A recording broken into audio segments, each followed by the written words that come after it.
Fargo Police Department released their 2023 annual report this evening. Police Chief Pete Nielsen highlighting the pluses and minuses and his plans moving forward during tonight's City Commission meeting.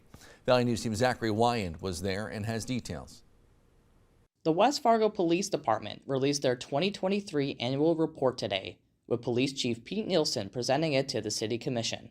According to the report, the City of West Fargo saw an overall increase in crime between 2022 and 2023.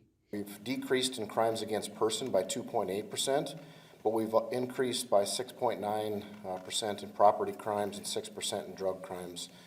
With that, our calls for service are going up. The department responded to over 32,000 calls for service last year, an increase from the 29,000 calls they responded to in 2022. One way the department is addressing the increase in law enforcement demand is with the new fixed beat system, which allows officers to better develop relationships within certain areas of town. We have this beat system set up so the officers are in a certain area of town, and the people that live in those areas or do business in those areas are able to reach out to the officers directly. Officer training was also an area of emphasis during the report.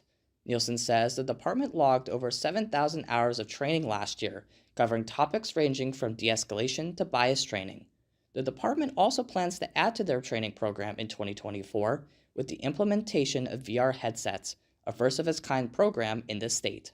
Tomorrow we'll be training our officers on our virtual reality training headset. Finally came in, and the company will be at the police department training trainers tomorrow. Nielsen added that he is grateful for the overall dedication of his department's staff.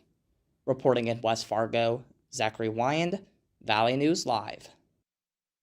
Nielsen says the department currently has 78 sworn officers with an additional 13 staff members.